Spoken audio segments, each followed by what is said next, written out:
Audiolibros Your presenta Los astronautas de Yahvé. La Iglesia no ha contado toda la verdad sobre el nacimiento de Jesús de Nazaret. Un libro de Juan José Benítez. Narración a cargo de Jorge. 1. Los asombrosos y desconocidos evangelios apócrifos. Y en aquel momento la estrella aquella, que habían visto en el oriente, volvió de nuevo a guiarles hasta que llegaron a la cueva, y se posó sobre la boca de ésta. Entonces vieron los magos al niño con su madre, María, y sacaron dones de sus cofres, oro, incienso y mirra. Este párrafo, extraído de los evangelios apócrifos y concretamente del llamado protoevangelio de Santiago, 21:3, me decidió, en buena medida, a escribir el presente libro. Me impresionó, e inicié una devoradora lectura de cuantos apócrifos pude localizar. La famosa estrella de Belén de Judá me intrigaba desde hacía tiempo, y ahora, nuevamente, la tenía ante mí. Y volvieron las viejas preguntas, ¿se trataba realmente de una estrella? ¿Por qué guiaba a los magos? ¿Por qué se posó delante de la cueva donde nació Jesús de Nazaret? Tengo que reconocer que, después de recorrer más de 300.000 kilómetros tras los ovnis, la estrella en cuestión me resulta familiar. Pero vayamos por partes. La verdad es que no podía sospechar lo que encerraban estos apócrifos. Al concluir el estudio de los mismos sentí la necesidad de escribir mis pensamientos e impresiones. Creo que muy pocas personas han tenido la oportunidad de conocer los textos de dichos evangelios apócrifos, y esto me animó a transcribirlos, al menos, a divulgar aquellas partes que, para mí, guardan un interés muy especial. Los evangelistas titulados y los intrusos. Si he de ser sincero, tuve que recurrir al diccionario de la Real Academia para conocer exactamente el significado de apócrifo. Había oído hablar de los evangelios apócrifos, pero no terminaba de entender por qué, precisamente, se les llamaba así. He aquí lo que apunta el diccionario ideológico de la lengua española. Apócrifo, dícese de los libros de la Biblia que, aunque atribuidos a autor sagrado, no están declarados como canónicos. El problema empezaba a esclarecerse. Sin embargo, al leer lo de canónicos me entraron nuevas dudas. ¿Y qué es exactamente canónico? ¿Por qué unos libros están declarados como tales y otros no? ¿Qué criterio o valoración se había seguido para ello? La cosa era sencilla. Canon es el catálogo de libros sagrados admitidos por la Iglesia Católica. En realidad, la cuestión quedaba reducida a un único punto: ¿y qué criterio seguía la Iglesia Católica para decidir si un libro tenía carácter apócrifo o canónico? El asunto, según he podido comprobar, recibe una larga cambiada por parte de los teólogos y estudiosos de la Biblia con un planteamiento pleno de fe, pero disminuido en su carácter racional y científico. La Biblia, y por tanto los libros canónicos, dicen los expertos, está inspirada por Dios. Esto significa que todo cuanto hubiera podido ser escrito sobre Cristo,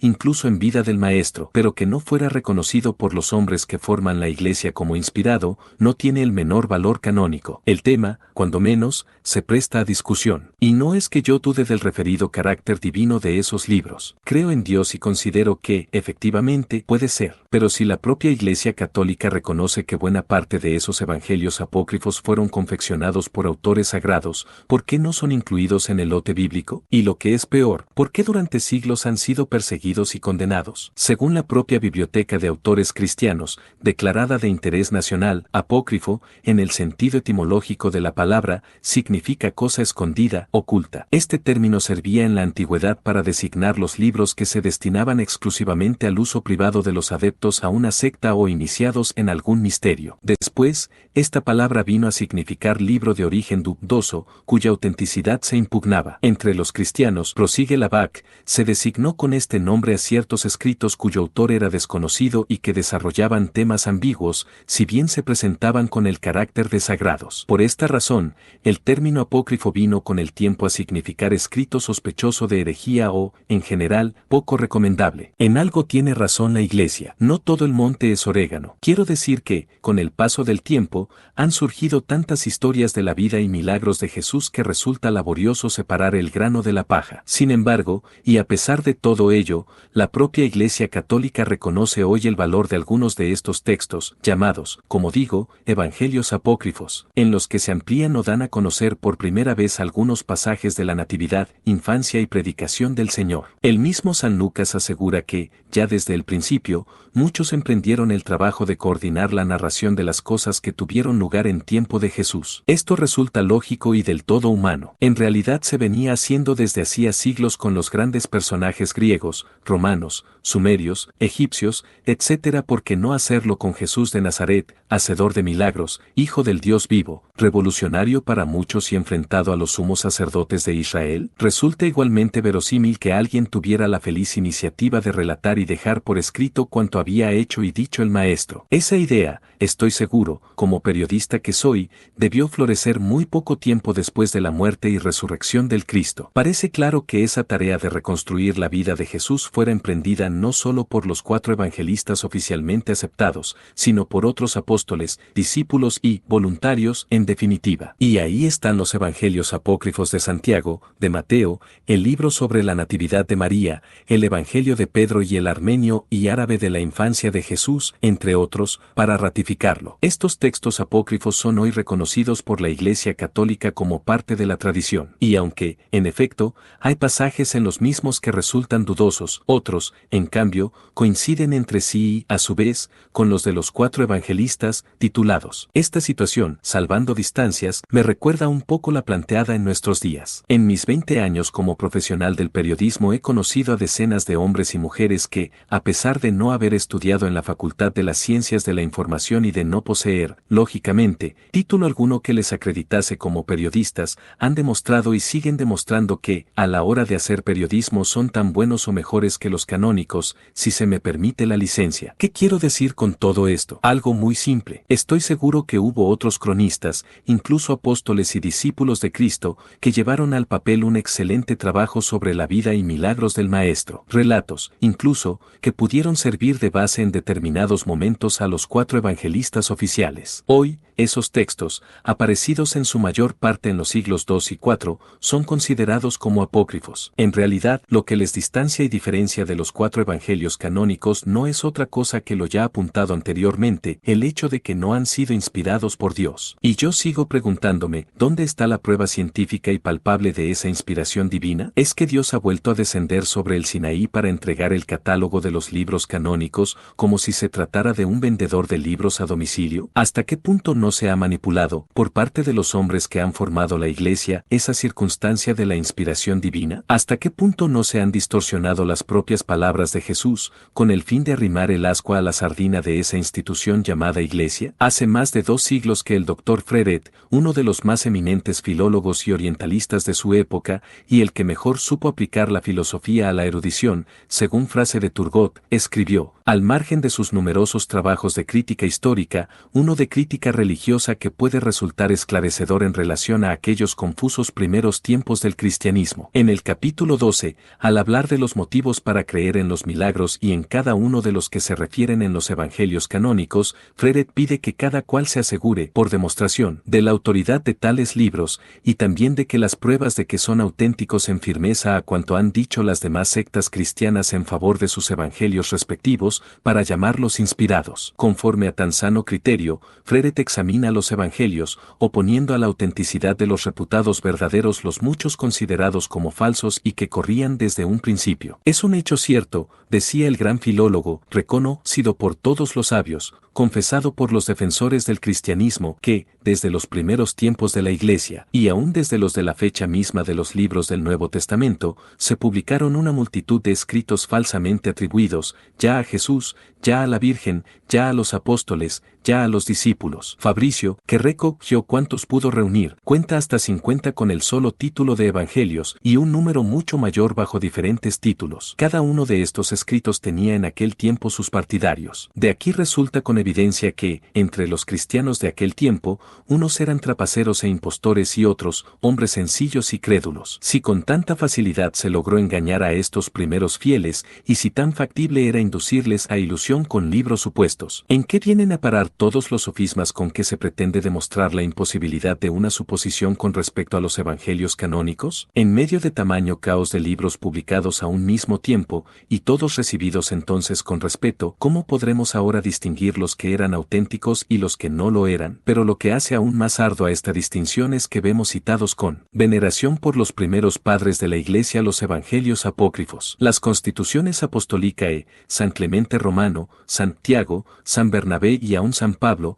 citan palabras de Jesucristo tomadas de esos evangelios. Hay más, y es que no vemos que los apologistas de la secta que quedó dominante hayan conocido los 4 evangelios que se han conservado como canónicos y auténticos. Hasta San Justino no encontramos en sus escritos más que citas de evangelios apócrifos. Desde San Justino hasta San Clemente Alejandrino, los padres de la Iglesia se sirven de la autoridad ya de los evangelios supuestos, ya de los que ahora pasan por canónicos. Finalmente, desde Clemente Alejandrino, estos últimos triunfan y eclipsan totalmente a los demás. Es verdad que, en los primeros padres, se ven algunos pasajes semejantes a las palabras de los actuales evangelios, pero ¿dónde consta que estén tomados de ellos? San Mateo, San Marcos, San Lucas y San Juan no están nombrados, ni en San Clemente Roma, no, ni en San Ignacio, ni en otro alguno de los escritores de los primeros tiempos. Las sentencias de Jesús, que estos padres repiten, podían haberlas aprendido de viva voz por el canal de la tradición, sin haberlas tomado de libro alguno. O, si se quiere que hayan sido tomadas de algún evangelio esas palabras,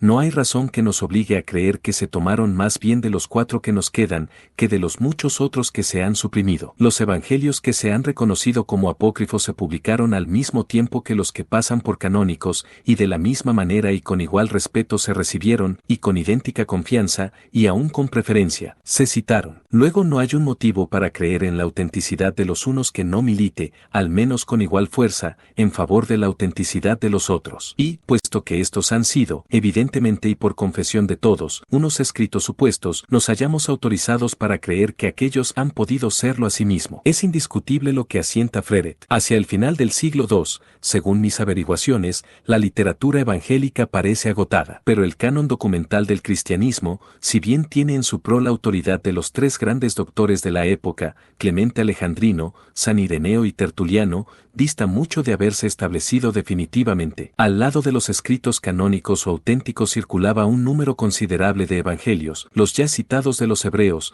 de los egipcios, de San Pedro, de San Bartolomé, de Santo Tomás, de San Matías, de los 12 apóstoles, etc. Y estos evangelios no eran de uso exclusivo de las sectas llamadas heréticas. Más de una vez, como digo, se sirvieron de ellos los doctores ortodoxos y los más preclaros padres de la Iglesia. Pero, desde comienzos del siglo ni hasta la celebración del Concilio de Nicea, el año 325, las autoridades eclesiásticas se inclinaron a la admisión exclusiva de los 4 evangelios simétricos sobre los que, incluso los padres de la Iglesia de más sentido crítico, pensaban cosas como las siguientes y que, evidentemente, no tienen desperdicio. 1. Que el Evangelio de San Mateo era una colección de sentencias, discursos y parábolas de Jesús, hecha por su autor en lengua aramea y anterior al relato de San Marcos, y que el Cristo mismo eligió a aquel apóstol para que fuese testigo de los hechos, y para que diese de ellos un testimonio público, poniéndolo por escrito. 2. Que San Marcos, discípulo e intérprete de San Pedro, a quien acompañó a Roma el año 44 de Jesucristo, redactó en forma de evangelio un resumen de la predicación de su maestro, a instancias de los fieles que a éste habían oído, y que el apóstol lo aprobó y mandó que se leyese en las iglesias como escritura auténtica. 3. Que San Lucas, discípulo e intérprete de San Pablo, hizo lo mismo con la predicación del gran evangelizador de los gentiles, y que su obra lleva todos los caracteres de la certidumbre. 4. Que San Juan escribió sobre Jesús pasado ya de los 90 años, con objeto de confundir a los herejes gnósticos, y que su evangelio, como el de San Mateo, es el de un testigo de mayor excepción. Esto viene a demostrar, ni más ni menos y en honor a la más pura objetividad informativa, que ni San Marcos ni San Lucas conocieron a Jesús. Escribieron, en fin, de oídas y siempre según lo que les relataron San Pedro y San Pablo, respectivamente. Los otros 2 evangelistas titulados, Mateo y Juan, se supone que refirieron los hechos como testigos directos, y ambas suposiciones atravesaron el tiempo y el espacio, tanto en el catolicismo como en el protestantismo, llegando hasta últimos del siglo XVIII, en que algunos sabios de la última religión empezaron a dudar de que tales suposiciones fueran verosímiles. La primera duda recayó sobre que fuera escrito por orden de Cristo el Evangelio de San Mateo, según San Epifanio y San Juan Crisóstomo, que vinieron al mundo, dicho sea de paso, Algunos siglos después, San Mateo escribió su Evangelio, no por orden del Cristo, sino a ruegos de los judíos convertidos y como 6 años después de la muerte del Señor. No se vio entonces inconveniente en que hubiese escrito su libro en arameo, pero se descubrió que de él circularon varias traducciones griegas, algunas muy antiguas, con numerosas faltas, algunas esenciales. Y no se logró averiguar quién hizo la primera traducción griega, ni quién sacó del griego la versión latina. En cuanto a San Marcos, la crítica del siglo XVIII no vaciló en dirigir nuevos ataques contra su origen apostólico. Dudó, en primer lugar, que San Marcos fuese compañero de San Pedro, alegando que nadie sabe positivamente quién fue la persona del evangelista, que ni debe confundirse con el Marcos, primo de San Bernabé, ni parece probable que se identifique con aquel a quien San Pedro llama hijo suyo, ni es posible considerarle, como aseguraban algunos teólogos, como judío y de la familia sacerdotal de Aarón. Si así fuese, ¿cómo hubiera podido escribir en griego y en Roma su Evangelio? Como muy bien apunta el injustamente criticado Edmundo González Blanco en su obra Los Evangelios Apócrifos, que un judío no helenista escribiese en griego, por muy en boga que esta lengua estuviese en toda la extensión del imperio, no es verosímil. Las iglesias cristianas, católica, griega y protestante, en suma, impusieron, desde el concilio de la Odisea hasta el siglo XVIII, 4 evangelios simétricos, con prohibición absoluta de dar crédito a otros, y vivieron confiadas en su autenticidad y en su veracidad durante todo ese tiempo. Algo así como lo acontecido en las Islas Baleares, que permanecieron felices durante 500 años, con solo 7 leyes, una de las cuales prohibía introducir otra nueva. Sin embargo, la crítica, desde sus primeros pasos en el terreno de la investigación documental, halló que el número de evangelios tenidos al comienzo por divinos, y de cuya existencia no cabe dudar por conocerse sus títulos o, mejor dicho, los nombres de sus supuestos autores, así como el contenido de muchos de ellos, era, no de 4, sino de 62 o, por lo menos, de 50, según Fabricio. Entre los evangelios desechados se cuentan, entre otros, los de San Pedro, Santo Tomás, Nicodemo, San Andrés, San Bartolomé, San Pablo, Santiago, San Matías, San Tadeo, el Evangelio de la Perfección, el de la Infancia, el de los 12 apóstoles, el de los egipcios, los de San Bernabé, San Felipe, Marción, Apeles, etc.